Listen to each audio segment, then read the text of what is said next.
له هر څه نه مخکې تاسو ټولو ته ښه راغلاست وایو او تاسې باور وکړئ چې تاسې په راتلو خوشحاله یو خوشحاله په دې یو چې هغه یو متل د وایي وینه په وینه نه مینځل کېږي افغانانو ډېر تکلیفونه او کړاوونه ګاللي دي او ټولې نسخې تجربه شوي دي او ټولې بې نتیجې پاتې شوي دي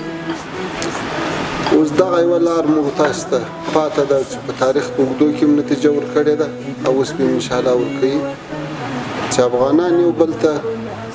د ورورۍ لاسونه ور اوږده کړي او افغانان ټول د افغانستان خپل کور وبولي افغانستان یوازې د مسؤلینو کور نه وي چې د مسؤلینو د واکدارانو څوک خوښ هغه په افغانستان کې شپه کولی شي که نه وي هغه به خامخا فرار وي یا به بندي وي یا به غرو ته خېږي او یا به شهادت رسېږي موږ وایو چې افغانستان نور د ټولو افغانانو ګډ کور دا خبره مو پخوا هم کړې ده اوس هم کوو چې د افغانستان شاوخوا 40 میلیونه نفوس ده هر یو ته به کېدای شي اقتدار ونه رسېږي خو ولې خاوره و پټی و کور و کلی و ایدره و وطن و غم و ښادي دا بیا د ټولو سره شریکان دي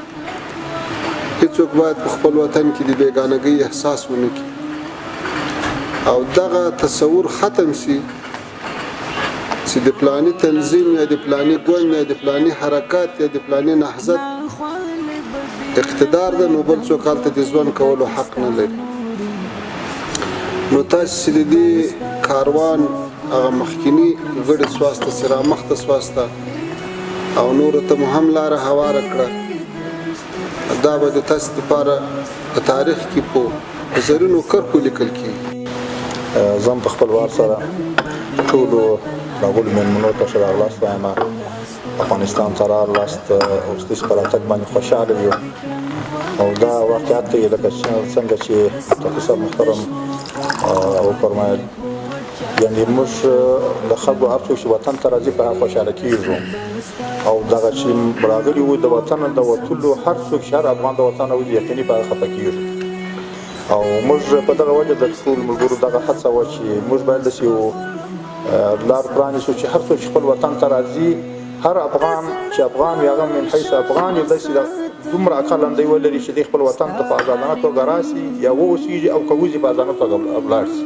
دا زمینه باید موږ برابره او الحمدلله څه ډېره ده په دې کې کار وسو هغه کمیسیون تشکیل سو د امیرالمؤمنین صاحب د خوا څخه د هغه منظوري وسوله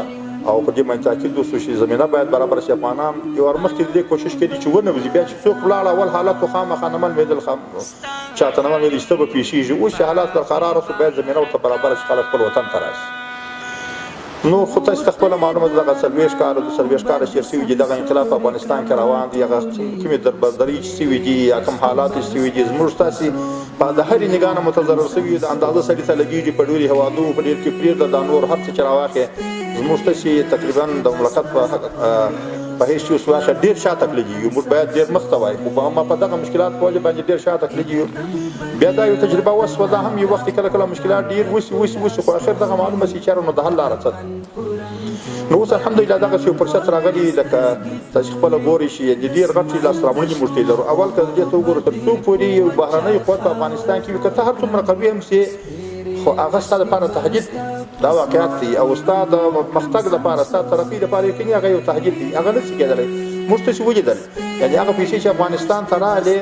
په هغه باندې یو افغانستان نه چې نور ملکونو سره بجېدلی شو خو هېڅ ونه سوه ګوره زموږ تاسې پر هغه حالت باندې پاتې یو تر څو پورې زموږ تاسې خپل یو ازادي و استقلال نه یې راغلی په وطن کې سړی حریت نه وي سړی ازاد ژوند نشي تېرولی خو اوس دغسې وخت چې د دغه فرصت نه باید موږ تاسې استفاده وکړو د دغه ویاړ سره